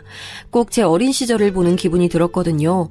물론 저는 동서와 같은 일을 겪지는 않았지만 셋째 동서의 아이들이 앞으로 겪을 일들이 힘들었던 제 어린 시절과 닮았다고 생각했습니다. 제가 어린 시절에 아버지께서는 사업을 하고 계셨는데요. 갑자기 아버지께서 하시던 사업이 망하는 바람에 집에 억 단위의 빚이 생겼습니다. 아버지는 빚을 갚기 위해 막노동도 마다하지 않고 일을 하셨고 어머니도 생계를 위해 남의 집 가정부살이 일도 하셨습니다. 그렇게 빚을 갚아나가는데도 집안 형편이 나아지지 않아 반지하로 이사가고 온 가족이 계속 빚과 가난에 허덕이면서 살았었죠. 지금 셋째 동서가 겪고 있는 일이 꼭 제 어릴 때 같았고 셋째 동서가 헤쳐나갈 길이 얼마나 힘들지 눈에 훤했습니다. 그래서 셋째 동서의 막막한 마음이 너무나 잘 와닿았습니다. 저는 셋째 동서의 생활고를 모르는 사람처럼 그냥 지나치듯 바라볼 수 없었어요. 아이들도 아직 한창 자랄 시기고 게다가 제가 외로울 때 옆에 있어줬던 셋째 동서를 외면한다면 사람이 할 짓이 아니라고 생각이 들었습니다. 그래서 저는 조금이나마 보탬이 됐으면 하는 마음으로 이전부터 남편 모르게 모아뒀던 제 비상금 1,000만 원을 셋째 동서에게 툭 하고 보내줬습니다. 돈을 보내고 나니 얼마 지나지 않아 셋째 동서로부터 전화가 오더라고요. 형님, 갑자기 형님 이름으로 돈이 들어와서 놀라서 전화드렸어요. 이게 웬 돈이에요? 이거 설마 저 주시는 거예요? 그동안 내가 형님이면서 챙겨준 게 별로 없는 것 같아서 부담 갖지 말고 받아줘, 동서. 그거 내 비상금이라 남편도 모르니까 혹시라도 내 남편 눈치 볼 필요 없어. 그러니까 그걸로 급한 불부터 끄고 아이들 잘 챙기고 동서 마음도 조금이나마 놓였으면 좋겠네. 앞으로 정신 단단히 붙잡고 살아가야 돼. 전화기 너머로 셋째 동서는 울먹이면서 제게 연신 고마워했습니다. 대출이자 막을 돈도 없어서 돈이 급한 상황이었는데 이렇게 절박한 순간에 제가 돈을 내어주니 하늘에서 내려온 동아줄 같다고 정말 감사하다는 겁니다. 저는 감사의 말을 드리려고 한 일은 아니었지만 사람 마음이란 게 칭찬을 들으니 내심 참 뿌듯하더라고요. 그래서 저는 셋째 동서에게 아이들을 맡길 곳이 필요하다거나 앞으로 필요한 것이 있으면 최대한 도와줄 테니 언제든 말하라고 했습니다. 그러자 셋째 동서는 또 감사하다 말하며 울더군요. 그렇게 동서는 어떻게든 정신을 다잡고 생활전선에 뛰어들었습니다. 그렇게 노력한 끝에 셋째 동서는 작은 회사의 사무직 보조로 취업에 성공했습니다. 저는 동서의 좋은 소식에 함께 기뻐했죠. 그러는 동안 부러졌던 제 남편의 다리도 다 나아 좋은 소식이 2배가 됐습니다. 남편은 서방님이 돌아가신 뒤 정말 많이 슬퍼했었는데 그래도 집에서 가만히 쉴 수는 없다며 다시 가게 일을 맡겠다고 하더군요. 모두에게 슬픔이 남아있었지만 천천히 조금씩 모든 게 제자리를 찾아가는 것 같았습니다. 몸이 가뿐해진 남편은 다시 가게를 맡아서 이어가고 저도 다시 몸조리를 시작하기로 했죠. 그러던 어느 날 셋째 동서가 제게 할 말이 있다면서 만나자고 했습니다. 알겠어. 그럼 오늘 우리 집으로 올래? 둘째 동서도 불러서 같이 맛있는 거 먹으면서 이야기하자. 오늘 내가 쏠게. 아니에요, 형님. 오늘은 저희 둘만 따로 만나면 안 될까요? 제가 긴히 드릴 말씀이 있는데 딱 형님께만 드리고 싶은 말씀이어서요. 평소에 셋째 동서가 그렇게 말한 적이 없어서 의아했지만 셋째 동서의 말투가 워낙에 진지해서 저는 뭔가 중요한 말을 하려나 보다 싶었습니다. 그래서 저는 셋째 동서가 하자는 대로 집 근처에 있는 카페에서 단둘이 만나기로 했습니다. 그렇게 기다리고 있으니 얼마 안 있어 셋째 동서가 카페로 찾아왔습니다. 카페에서 만난 동서는 어딘가 안절부절 못하더라고요. 그 모습이 걱정스러워서 무슨 일 있냐고 물어보니 동서는 자꾸만 몇 번이고 말끝을 흐렸습니다. 제가 성미가 급해 바로 퇴근을 하니까 결심한 듯 동서가 조심스럽게 입을 열었습니다. 그런데 셋째 동서가 하는 말들은 하나같이 믿을 수 없을 정도로 충격적인 말들이었습니다. 글쎄, 제 남편이 바람을 피우고 있다지 뭐예요. 형님, 저 농담하는 거 아니에요. 제가 이때까지 비밀로 하고 말씀을 못 드리고 있었는데 이렇게까지 도움받은 처지로 인간적으로 도저히 입 다물 수 없어서요. 둘째 형님, 아주버님이랑 바람을 피우는 사이예요. 그것도 꽤 오래됐어요. 동서, 그게 대체 무슨 말이야? 나 이런 장난 싫어하는 거 알잖아. 장난하는 거면 그만해. 셋째 동서의 말을 처음 들은 저는 셋째 동서가 둘째 동서와 제 사이를 이간질하려는 줄 알았습니다. 사실 셋째 동서가 둘째 동서와 제 사이를 이간질할 이유도 없었습니다만 너무 믿기 어려운 말인데다가 제가 아는 남편과 둘째 동서는 전혀 그런 사이로 보이지 않았기 때문이었어요. 그리고 그동안 남편에게서 받아온 믿음과 남편이 보여온 행동에서 다른 어떠한 이상 징후도 본 적이 없어서 더더욱 그런 마음이 들었죠. 제가 주저하는 낌새를 보이자 동서는 다시금 이렇게 말했습니다. 아니에요. 제가 이런 장난을 치려고 형님께 단둘이 보자고 했겠어요? 사실 저도 끝까지 말 안 하려고 했는데 형님이 이렇게 도와주시는데 제가 어떻게 입 닫고 있겠어요. 정말이에요, 형님. 사실 셋째 동서는 매사에 진지하고 장난이 없는 사람이라 장난으로 이런 말을 하는 건 아닐 거란 생각이 머리에 있었습니다. 그 말을 들으니 찻잔을 잡은 손이 저도 모르게 떨리더군요. 저는 차맛이 뭔지도 모른 채 한 모금 목을 축였다가 다시 동서에게 물어봤습니다. 그럼 내 남편이 둘째 동서랑 바람핀다는 게 정말이야? 동서는 그걸 어떻게 알았는데? 뭐라도 본 거야? 그렇게 확신해서 말하는 거라면 증거라도 있어야 되는 거 아니야? 안 그래? 그게 제가 가지고 있는 증거는 없어요. 하지만 형님, 제가 두 눈 똑똑히 보고 들은 게 있어서 말씀드리는 거예요. 믿어주세요. 그러면서 셋째 동서가 본인이 겪었던 일을 이야기해줬습니다. 이전에 셋째 동서는 둘째 동서랑 둘째 동서네 집에서 단둘이 티타임을 가졌다고 했습니다. 같이 한참을 웃으며 대화를 하던 도중 둘째 동서가 잠시 핸드폰을 두고 화장실에 갔었다네요. 셋째 동서가 할 일 없이 둘째 동서를 기다리고 있는데 동서의 핸드폰이 너무 울려서 우연히 핸드폰 화면을 뒤집어 봤다고 합니다. 둘째 서방님이 전화를 건 거라면 대신 전화를 받을 생각으로요. 그런데 화면에는 문자가 떠 있었는데 저장된 번호와 이름이 제 남편의 이름이었다는 겁니다. 그냥 문자인가 보다 하고 다시 핸드폰을 내려놓으려고 했는데 쓱 본 문자 내용이 누가 봐도 연인끼리 하는 대화 내용이어서 자기가 순간 둘째 서방님의 이름을 잘못 본 줄 알았답니다. 너무 놀란 셋째 동서가 다시 자세히 봤지만 분명 제 남편의 이름이었다는 거죠. 그런데 너무 집중해본 나머지 둘째 동서가 돌아온 줄도 몰랐답니다. 화장실에서 돌아온 둘째 동서는 셋째 동서의 손에서 휙 핸드폰을 낚아채 가더니 핸드폰 화면에 떠오른 문자를 확인하고는 셋째 동서를 아무 말 없이 바라보더라는 겁니다. 셋째 동서는 평소에 알던 둘째 동서의 얼굴이 아니라 사람 하나 죽일 것 같은 눈빛에 당황한 나머지 그대로 빤히 바라보기만 했다더군요. 그런데 아무 말 없던 둘째 동서가 머쓱하게 웃더라는 겁니다. 누가 봐도 상황을 무마시키려는 웃음이었지만 셋째 동서는 거기서 물어보지 않을 수가 없었다고 합니다. 형님, 방금 그 문자 뭐예요? 그거 큰 서방님이랑 주고받은 대화 맞죠? 동서, 그냥 못 본 척 해줘. 별일 아니니까. 내가 이렇게 부탁할게. 동서만 입 닫고 있으면 우리 모두 아무 문제 없을 거야. 셋째 동서가 기가 막혀 어쩔 줄 몰라 하자 둘째 동서는 머뭇거리다가 몇 번이고 비밀로 해줄 수 없냐고 말하더라는 겁니다. 둘의 그런 사이를 묵인해야 하나 말아야 하나 고민하던 동서는 그냥 입을 다물기로 결정했다고 합니다. 왜냐하면 그때 그 일이 제가 남편과 결혼하기 전에 있었던 일이었기 때문이라고 하더군요. 그때 일 이후 셋째 동서 앞에서 둘째 동서가 본성을 드러내는 일이 잦아졌다고 합니다. 제 남편과 시시덕거리며 전화통화를 하기도 했다더군요. 동서는 제 남편이 결혼하고 나면 정신을 차릴 줄 알았다고 했습니다. 그런데 아직도 둘이 그런 짓거리 하는 것을 알게 돼서 제게 말을 할까 말까 많이 고민했다고 하더라고요. 저는 그 말을 듣고 정신이 아득해졌습니다. 하지만 한편으로는 셋째 동서가 잘못 알고 있는 게 아닐까 생각했습니다. 왜냐하면 저와 결혼하기 전이었으니 남편과 둘째 동서가 이제는 그런 해로운 관계를 끊어내고 정말 평범한 가족처럼 지내고 있을지도 모른다는 희망이 있었기 때문이었죠. 더욱이 제 눈으로 본 것도 아니니까 동서의 말을 믿을 수가 없었습니다. 그래서 저는 고민하다가 부탁했습니다. 일단은 알겠어, 동서. 내가 더 자세히 알아볼 테니까 이 일은 다른 사람에겐 말하지 말아줘. 알았지? 내가 다 알아보고 난 다음에 어떻게 할지 결정할게. 네, 알았어요, 형님.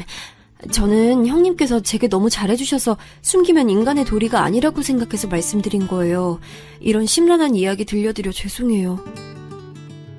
저는 동서의 사과를 듣는 둥 마는 둥 하며 자리를 파했습니다. 그리고 곧장 집으로 돌아갔어요. 셋째 동서와 카페에서 헤어진 뒤 어떻게 집으로 돌아왔는지도 잘 기억이 나지 않아요. 그렇게 골목길을 터덜터덜 걷고 있는데 공교롭게도 둘째 동서가 남편이랑 같이 집으로 돌아오고 있는 걸 딱 보고 말았습니다. 저는 방금 나눈 대화가 기억이 나 당황하면서 둘에게 물어봤어요. 여보, 이 시간에 어쩐 일이야? 아직 일하는 시간 아니야? 아, 오늘 손님 없어서 일찍 닫고 들어오던 중이었는데 재수씨랑 요 앞에서 딱 만나서 같이 오던 중이었어. 이전이라면 고지고대로 믿었을 텐데 그날따라 그 말이 이상하게 들리더라고요. 한가한 철이 되긴 했지만 남편이 가게에 손님이 없다고 가게를 일찍 닫고 들어오는 일은 손에 꼽았습니다.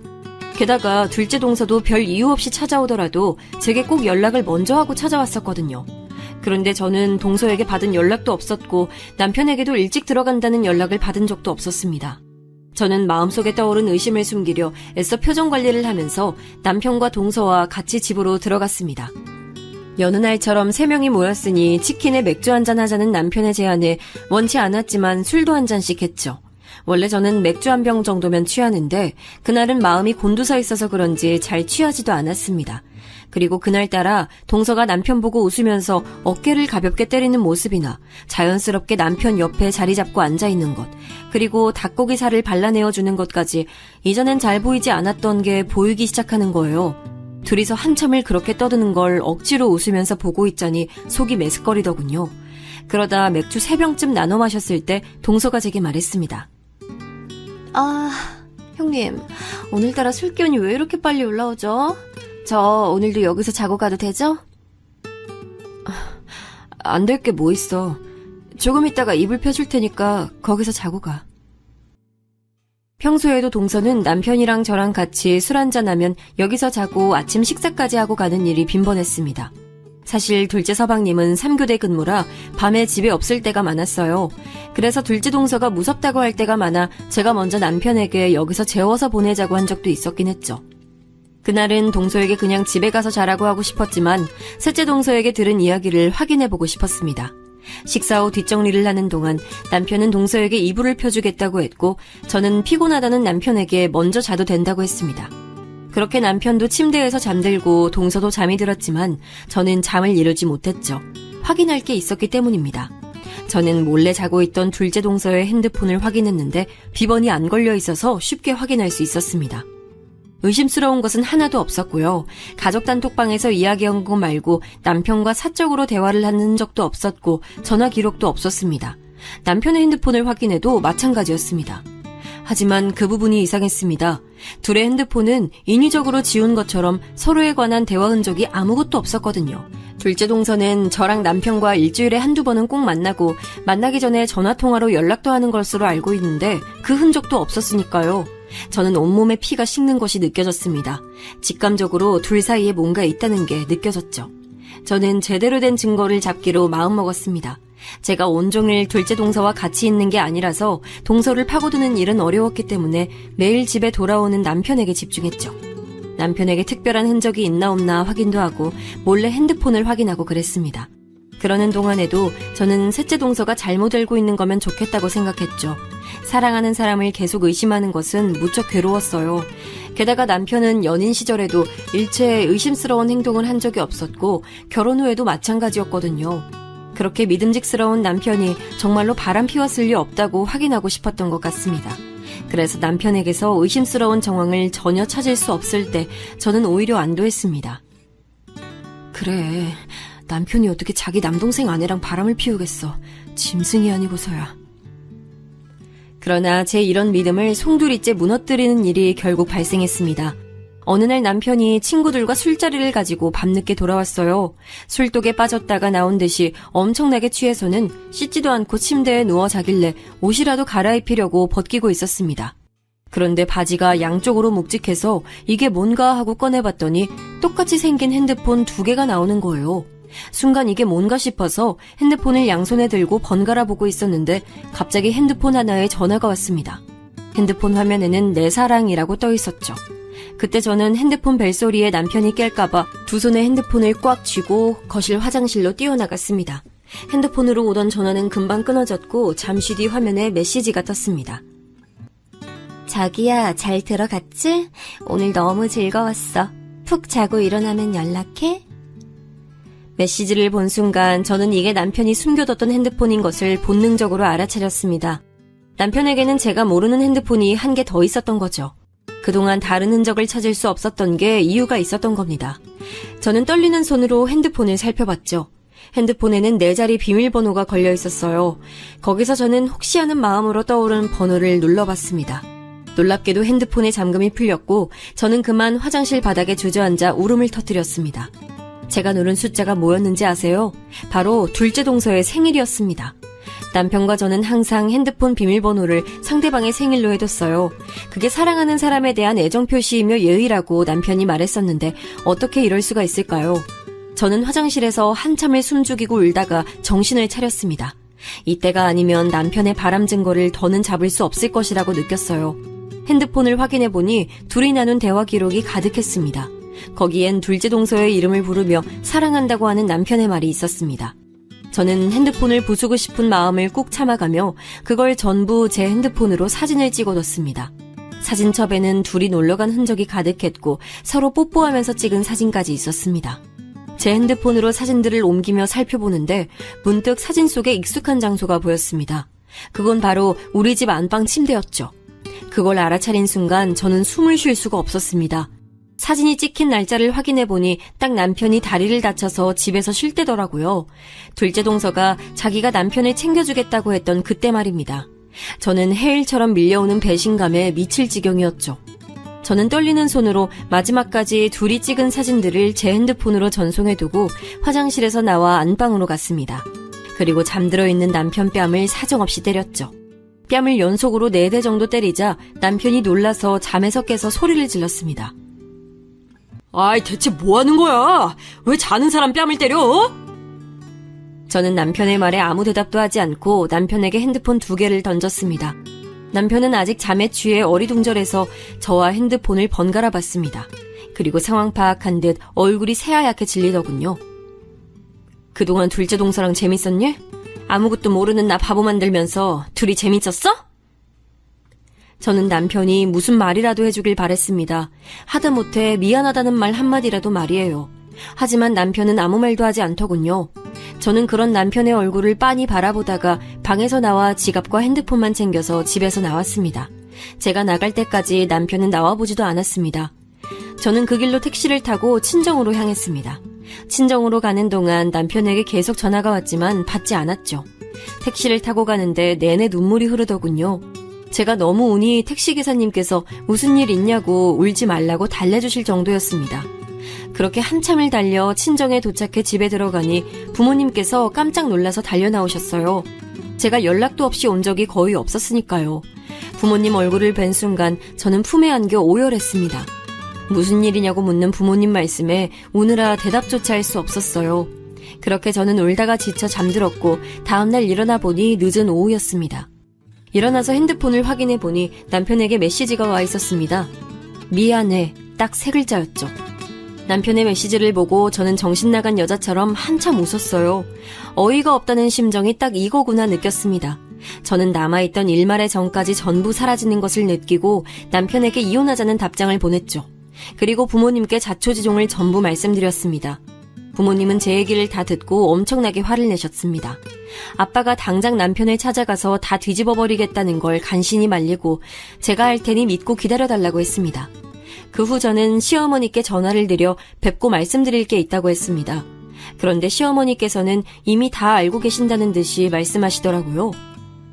그래, 동석이한테 얘기 다 들었다. 네가 뭔가 오해를 한 것 같은데 그러면 말로 풀어야지. 그렇다고 남편 뺨 때리고 집 나가는 아내가 어딨니? 네 이야기 들어줄 테니 우선은 만나서 이야기하자꾸나. 저는 전화로 들려오는 시어머니 말씀에 너무 기가 찼습니다. 아니, 오해라니요. 남편이 어떻게 말했을지 뻔히 보이는 듯 했습니다. 그때 시어머니께서 본인 하실 말씀만 하고 전화를 끊으시는 바람에 말대꾸 한번 못했네요. 덕분에 저는 더 이를 갈고 단단히 준비를 마치고 시댁으로 향했습니다. 시댁에 가니 남편과 둘째 동서 다 같이 있었어요.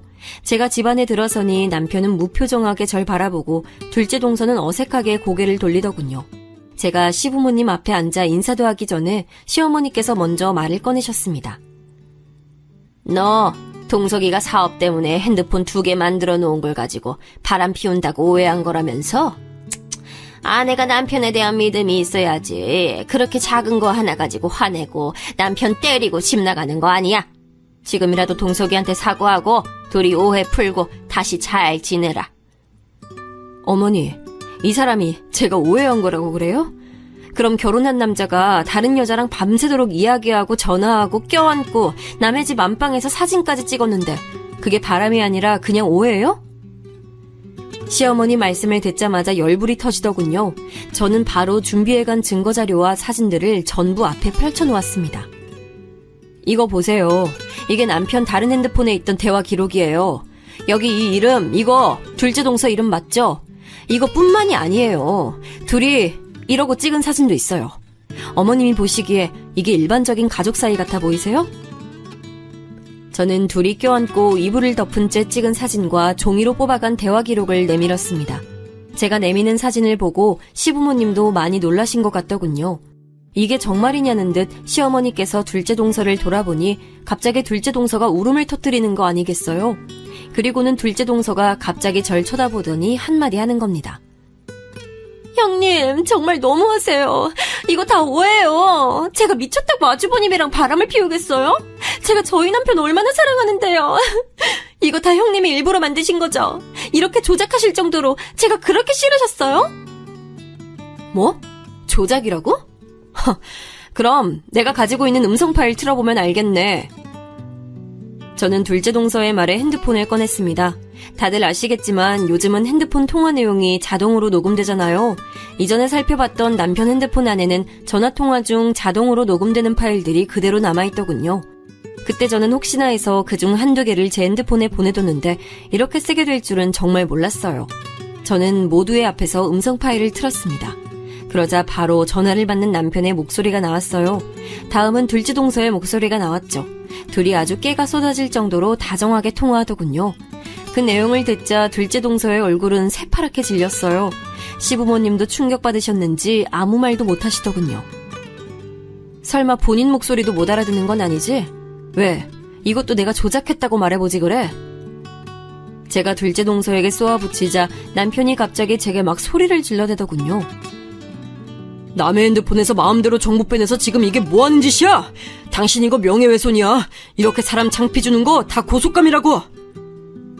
하, 창피? 명예? 아, 정말 웃긴다. 당신이 창피라는 걸 알아? 훼손될 명예라는 게 있긴 해? 지금 밖에 나가서 지나가는 사람 아무나 잡고 물어봐. 이런 상황에서 내가 한 짓이 더 큰 잘못인지 당신이 핀 바람이 더 큰 잘못인지? 분위기는 삽시간에 난장판이 됐습니다. 남편은 절 고소할 거라고 소리를 질렀고 둘째 동서는 자꾸 제 말이 거짓말이라며 울더군요. 시아버님은 동네 창피하게 이게 무슨 일이냐며 자리를 뜨셨고 시어머님은 충격 때문이신지 뒤로 넘어가려고 하셨고요. 제가 오늘 여기 온 건 진짜 오해를 풀고 이혼하겠다고 제대로 말씀드리기 위해서였어요. 당연히 이혼 소송 할 거고요. 동서한테도 상간녀 소송에서 위자료 청구할 거니까 그렇게 알고 계세요. 마지막 할 말까지 다 하고 시댁에서 나오는데 둘째 동서가 맨발로 달려나와 제 다리를 잡더군요.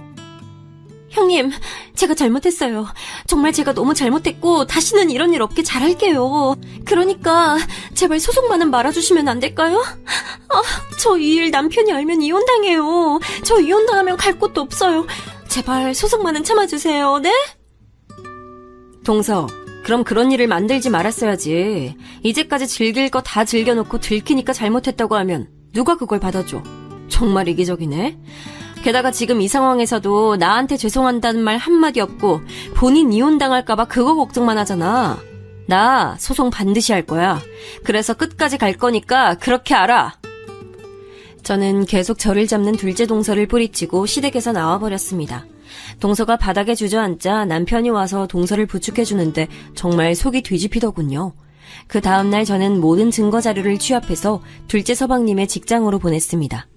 서방님은 아무 잘못도 없겠지만 둘째 동서를 생각하니 열불이 나서 얼굴을 마주하고 싶지 않더라고요. 그리고 저는 친정에서 머물면서 부모님과 같이 바로 변호사를 만나 남편에 대한 이혼 및 위자료 소송과 둘째 동서에 대한 상간녀 위자료 소송을 동시에 준비했습니다. 법원에서 받아주지 않겠지만 어디 한번 마음 좀 졸여보라고 위자료 액수도 아주 높게 적어서 냈어요. 며칠 뒤 소장을 받았는지 남편에게 연락이 왔습니다. 우리 어머니랑 아버지 네가 보낸 이혼 소장 받아보시고 잠도 못 자고 너무 힘들어하신다. 너 이런 사람 아니었잖아. 우리 그냥 협의 이혼으로 가면 안 될까? 남편 말을 들으니 머리가 돌아버릴 것 같았어요. 그럼 우리 부모님은요? 본인 부모님만 부모님인가요? 저희 부모님도 제가 울면서 친정에 왔던 날부터 이혼 준비하느라 변호사 만나러 다닐 때까지 잠도 잘 못 주무시고 제 걱정하느라 얼마나 고생하셨는데요. 네 부모님 잠 못 자고 힘들어하시는 게 내 탓이니? 인간으로 태어나서 인간 말종짓한 네 탓이지.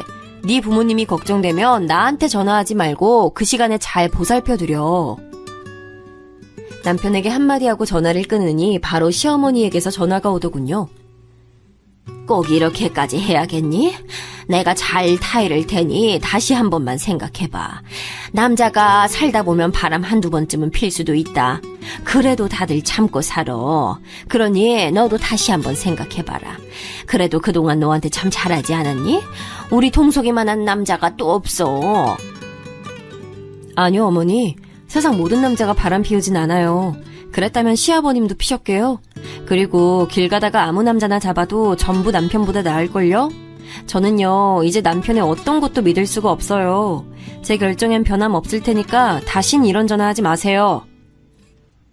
저는 아직도 시어머님 말씀이 머릿속에 남아있어요. 어떻게 그렇게 말씀하시는지 모르겠더라고요. 제가 시어머니 딸이었어도 그렇게 말씀하셨을까요? 둘째 동서도 마찬가지였어요. 서방님께서 제가 보낸 증거 자료를 보고 이혼하겠다고 했다며 절 찾아와서는 뭐라고 했는지 아세요? 형님, 저 남편이 이혼하재요. 이게 다 형님 때문이에요. 형님이 윗사람의 마음으로 너그럽게 넘어가 주셨다면 제가 이혼당하지 않았을 거고 다 표혼했을 거 아니에요. 지금이라도 저희 남편한테 가서 이거 다 거짓말이라고 한마디만 해주시면 안 돼요? 이게 말이 되나요? 저는 둘째 동서의 말에 절대 안 된다고 하고 당장 나가라고 했지만 둘째 동서는 제가 둘째 서방님에게 말해줄 때까지 안 나갈 거라면서 버티더군요. 그래서 112에 전화해서 끌어냈습니다. 안 나간다고 얼마나 고래고래 소리를 지르던지 그날 귀가 떨어지는 줄 알았어요. 이후론 연락도 안 오고 찾아오지도 않아서 그렇게 일단락 됐다고 생각했죠. 그런데 생각지 못했던 다른 복병이 있었던 거예요. 바로 둘째 동서 부모님이었어요. 연락 오신 두 분은 제게 꼭 한번 만났으면 한다고 간곡하게 말씀하셨습니다. 처음에 저는 두 분을 만날 일이 없다고 거절했지만 몇 번이나 연락해서 만나서 할 얘기가 있다고 하시길래 도대체 무슨 말을 하실지 궁금해서 만나뵈러 나갔습니다. 약속 장소로 가니 둘째 동서와 어르신 두 분이 계시더군요. 이야기 많이 들었어요. 내가 자식을 잘못 키워 미안합니다. 내가 대신 사과할 테니 우리 애 한 번만 용서해주면 좋겠습니다. 지금 그쪽에서 보낸 소장이랑 얘 남편도 이혼 소송한다고 난리라. 합의해주면 안 될까요? 저는 그 이야기를 듣자마자 둘째 동서를 쳐다봤습니다. 동서는 아직도 제가 잘못했다고 생각하는지 저를 째려보더군요. 죄송하지만 그렇게는 안 될 것 같습니다. 입장 바꿔서 두 분의 딸이 제 입장이라면 이러실 수 있으세요? 저도 동서 때문에 가정을 잃고 지금 정신적인 피해까지 입었어요. 그런데 제가 어떻게 용서를 할 수 있겠어요? 그러지 말고 이 돈 받고 생각 바꿔주면 안 되겠어요? 아니, 세상에 안 되는 게 어딨어요.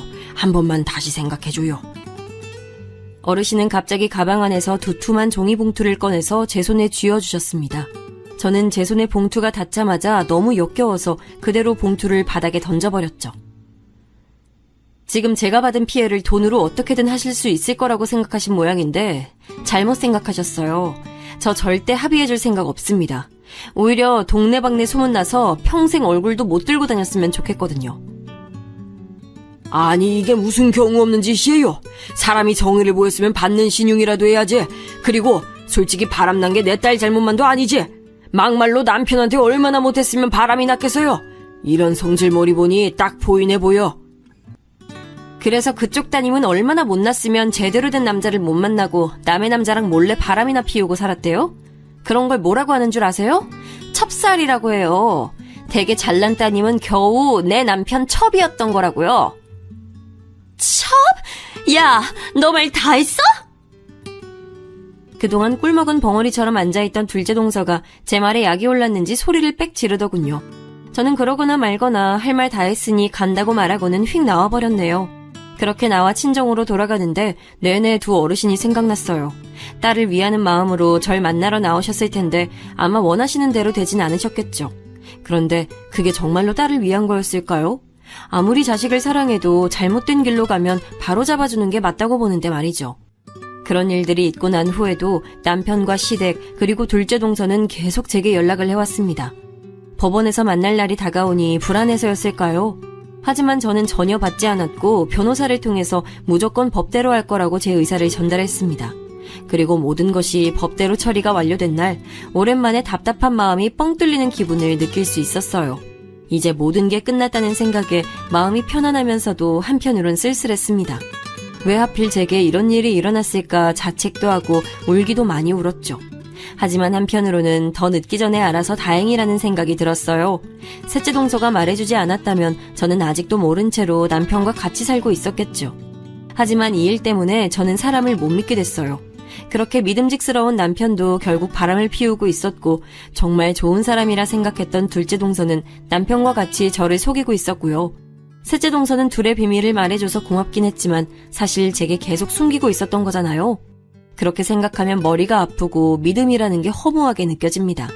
그래도 상황이 마무리된 이후에는 별다른 일 없이 잘 지내고 있답니다.